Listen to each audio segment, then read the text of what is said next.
Hello everyone. हम non finite verb के बारे में जानेंगे। एक होती है फाइनाइट वर्ब होती है और एक होती है क्या नॉन फाइनाइट वर्ब। तो नॉन फाइनाइट वर्ब में नॉन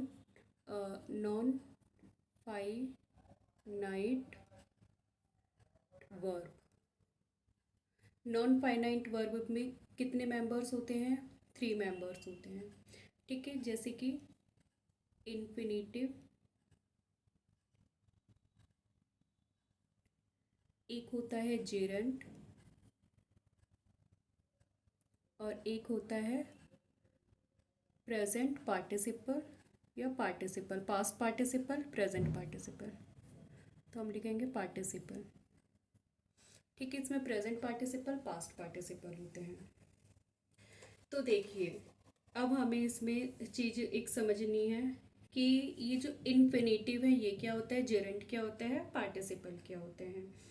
ठीक है, तो पार्टिसिपल जो होते हैं, अब देखिए यहाँ पे एक मैं आपको बताती हूँ, जैसे कि फाइनाइट वर्ब। हम फाइनाइट वर्ब के बारे में पढ़ेंगे। ठीक है, फाइनाइट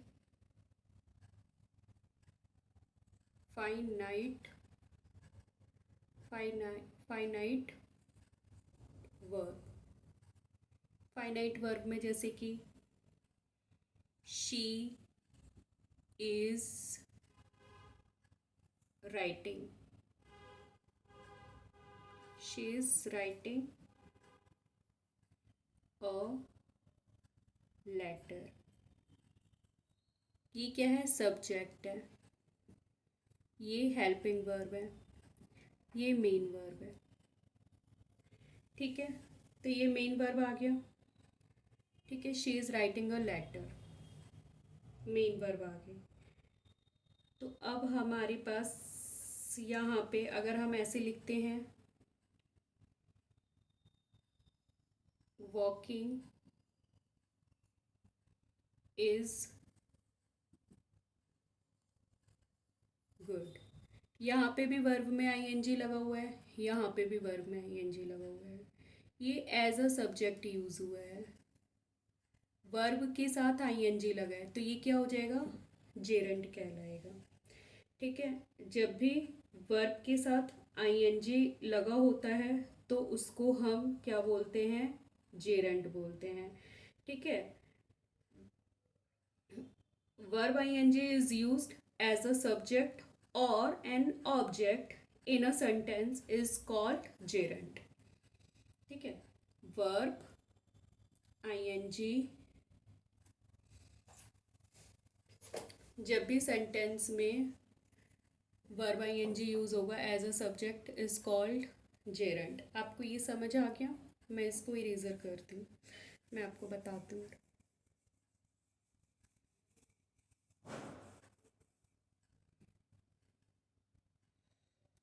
verb ing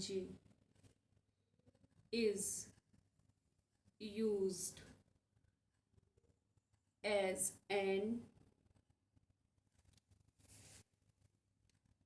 a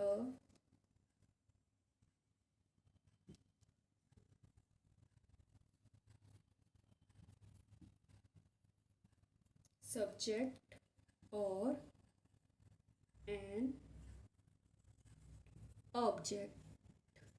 तो जो जेरंड है ना, वो हम कब यूज कर सकते हैं? उसको हम एज अ सब्जेक्ट यूज कर सकते हैं या फिर एज अ वर्ब यूज करेंगे हम। ठीक है, एक सब्जेक्ट यूज हो, सब्जेक्ट की जगह आएगा या ऑब्जेक्ट की जगह आएगा। जैसे कि हमने बोल दिया वॉकिंग इज गुड, तो ये क्या है? सब्जेक्ट है। तो पता चल गया, जो जेरंड है, वर्ब आईएनजी है, is used as a subject और एन ऑब्जेक्ट। सब्जेक्ट की जगह आएगा या ऑब्जेक्ट की जगह आएगा, तो उसको क्या कहेंगे? Is called gerund. ठीक है, verb ING is used as a subject और an object is called gerund. इसको हम जेरंड बोलते हैं। यहाँ पे वॉकिंग यूज हुआ है, ठीक है, वर्ब आईएनजी यूज हुआ है, यानी कि ये क्या है? जेरंड है। तो जेरंड में हमेशा याद रखिएगा कि जो जेरंड है ना, वो हमेशा किसके साथ आता है? वर्ब आईएनजी के साथ आता है। जैसे कि प्ले, तो जेरेंड फॉर्म में यूज़ करेंगे आप इसको, तो क्या हो जाएगा, प्लेइंग, रन, तो क्या हो जाएगा, रनिंग। तो ये जेरंड फॉर्म में यूज़ हो जाएगी। और जेरंड कब यूज़ होता है, जब जेरंड होगा वो एज अ सब्जेक्ट यूज़ होगा या एज एन ऑब्जेक्ट यूज़ होगा। ठीक है, तो आप ये समझिए जेरंड क्या होता है किसी सेंटेंस में एक, बिकॉज जेरंड, ये इसका यूज़ करने का हमारा पर्पस क्या है, जेरंड को, इन्फिनेटिव को और पार्टिसिपल को ये क्यों यूज़ करते हैं, क्योंकि इसको हम इसलिए यूज़ करते हैं क्योंकि एक सेंटेंस में सिर्फ एक ही मेन वर्ब आ सकती है, दो मेन वर्ब नहीं आ सकते। ठीक है, अगर हमें दूसरी मेन वर्ब यूज़ करनी है उस सेंटेंस में तो उसके लिए हमें जेरंड की हेल्प लेनी होगी, इन्फिनेटिव की हेल्प लेनी होगी, पार्टिसिपल की हेल्प लेनी होगी। अगर जेरंड होगा सेंटेंस में तो वो एक सब्जेक्ट के लिए यूज, सब्जेक्ट की जगह आएगा, जेरंड सब्जेक्ट और ऑब्जेक्ट के लिए यूज होगा। ठीक है, अब जैसे कि ये जेरंड हो जाता है, ठीक है, तो आपको पता चल गया अब जेरंड कहाँ पे यूज करेंगे और कैसे यूज करेंगे जेरंड को। ठीक है, तो gerund is used as a subject in a sentence, जैसे कि अब मैं बता देती हूँ, स्विमिंग, स्विमिंग क्या है, स्विम वर्ब है, स्विमिंग लगा देंगे हम, swimming is good for health.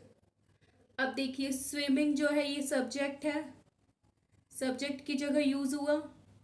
ठीक है, अभी हम जेरंड के बारे में बात कर रहे हैं। ठीक है, हम जेरंड पढ़ा रही हूँ मैं आपको, पार्टिसिपल भी करेंगे हम। स्विमिंग सब्जेक्ट की जगह यूज हो गया। ठीक है, swimming is good for health. अब यहाँ पे stealing, stealing is crime, stealing ING लग गया, सब्जेक्ट है, सब्जेक्ट की जगह यूज हुआ। ये क्या है, मेन वर्ब है, ये ऑब्जेक्ट हो जाएगा सेंटेंस का, मेन वर्ब हो जाएगी। गुड क्या हो जाएगा, एडजेक्टिव हो जाएगा। फोर क्या हो जाएगा, प्रेपोजिशन हो जाएगी। हेल्थ क्या हो गया, प्रेपोजिशन के बाद नाउन आता है तो ये नाउन हो गया हेल्थ। ठीक है, हेल्थ नाउन हो गया हमारे पास। तो जेरंड जब भी आएगा आप इसको याद रखिए, gerund is used as a subject in a sentence. ठीक है, और it is used as a singular and take singular verb.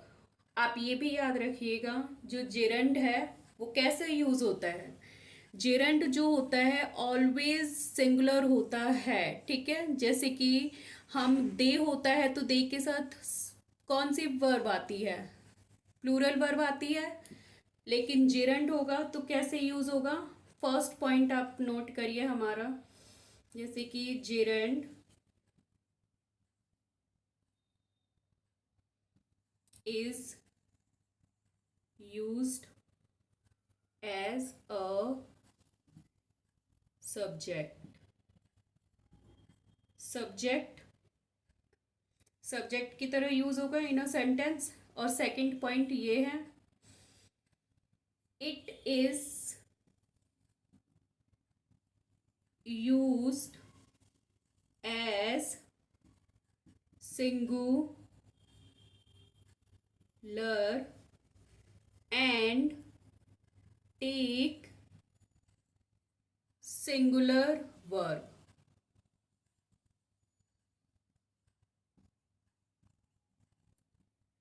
ये दो पॉइंट आप याद रखिएगा। अगर कोई भी सेंटेंस होता है तो आपको क्या याद रखना है कि gerund as a subject use होगा या एज अ ऑब्जेक्ट यूज होगा, और ये अपने साथ क्या लेगा, सिंगुलर वर्ब लेगा।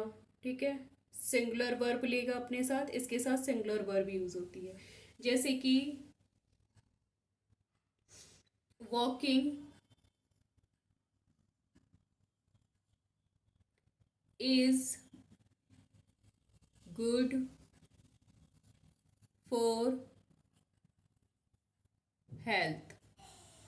ठीक है, अब मैंने यहाँ पे लिखा है walking are good for health. तो इसमें से बताइए कौन सा सेंटेंस करेक्ट है और कौन सा सेंटेंस रॉन्ग है। यहाँ पे आर आ रही है, रॉन्ग हो जाएगा। यहाँ पे इज आ रहा है, करेक्ट होगा, बिकॉज रूल क्या कह रहा है, it is used as singular and take singular verb. जो जेरेंड है वो सिंगुलर यूज होता है तो अपने साथ सिंगुलर वर्ब भी लेगा। आर आएगा तो ये रॉन्ग हो जाएगा, और अपने साथ क्या लेगा, वर्ब में आईएनजी लेगा अपने साथ। तो ये जेरेंड है, आपको सिंपल सा ये याद रखना है, gerund as a subject use होता है और अपने साथ सिंगुलर वर्ब लेता है। ठीक है, तो और जिसके साथ आईएनजी लग जाएंगे वो जेरेंड हो जाते हैं। ठीक है, तो ये आपको रूल्स याद रखने हैं। ठीक है, और जेरेंड का जो यूज है आप ये बताएं कि उसको आप कैसे यूज करेंगे।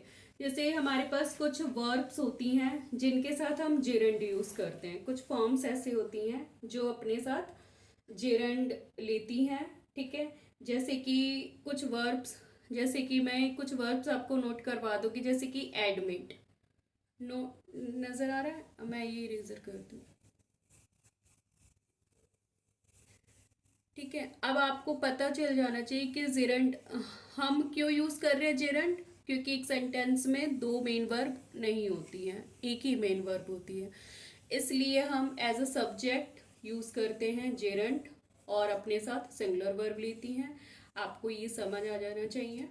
ठीक है, और कुछ ऐसी वर्ब्स हैं जो जिनके साथ हम जेरेंट का ही यूज करते हैं, तो वो मैं आपको जैसे नोट करवाती हूँ। जैसे कि एडमिट, एडमिट अपने साथ क्या लेगा, जेरंड लेगा। अवॉइड अपने साथ क्या लेगा, जेरंड लेगा। लाइक, डिसलाइक, ये सब अपने साथ क्या लेंगे, जेरंड लेंगे। डिटेस्ट, जेरंड लेंगे। जेरंड लेने का मतलब क्या कि अगर ये वर्ब किसी सेंटेंस में आ रही है तो उसके बाद हम वर्ब आईएनजी फॉर्म यूज करेंगे, जैसे कि रेसिस्ट, डीले। अब मैं आपको एग्जांपल लिखवाती हूँ। एंजॉय, अब जैसे कि ये आ गया, enjoy I enjoy to spend holiday, I enjoy to spend holiday with my friends. I spend holiday with my, I enjoy to spend holiday with my friends. अब मैंने बताया ना कि कुछ वर्ब्स ऐसी होती हैं जो अपने साथ क्या लेती हैं, जेरंड लेती हैं। अब यहाँ पे क्या आया है, एंजॉय, एंजॉय अपने साथ क्या लेगा, जेरंड लेगा। तो यहाँ पे टू स्पेंड यूज हो गया, टू के साथ, टू वर्ब की फर्स्ट फॉर्म के साथ अगर टू लगता है तो वो क्या होता है, इन्फिनेटिव होता है, तो हमें इन्फिनेटिव तो यूज करना नहीं है। तो यहाँ पे क्या हो जाएगा, आई एंजॉय, स्पेंड जो है वो क्या बन जाएगा, spending. I enjoy spending holiday with my friends. तो आपको यहाँ पे स्पेंडिंग करना होगा, कहने का मतलब ये है।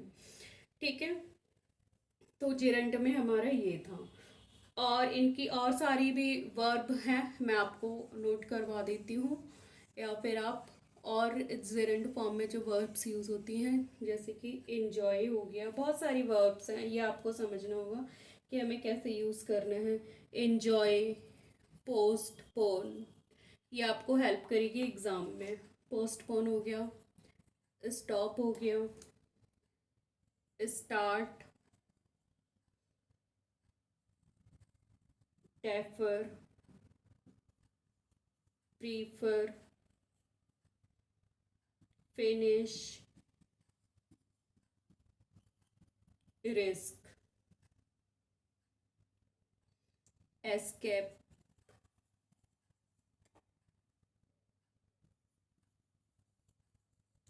suggest, consider,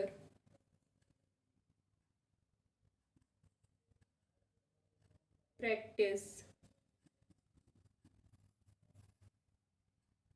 तो ये सारी वर्ब आएगी सेंटेंस में। तो आपको क्या करना है, आपको देखना है कि अगर ये वर्ब आ गई हैं सेंटेंस में तो हमें क्या यूज करना है, इन वर्ब के बाद जेरंड की फॉर्म यूज होगी, जेरंड यूज होगा। ठीक है, तो आप ये सारी वर्ब याद रखिएगा कि सेंटेंस में ये सारी वर्ब्स भर भर, इस एग्जाम में ये सारी वर्ब्स जो होती हैं भर भर के आती हैं और उनके साथ क्या लगा देते हैं, टू लगा देते हैं। और अगर आप नहीं पहचान पाते हैं तो वो सेंटेंस मिस्टेक हो जाता है। तो मैं आपको एक और सेंटेंस करवा देती हूँ, जैसे कि avoid she avoids to be in the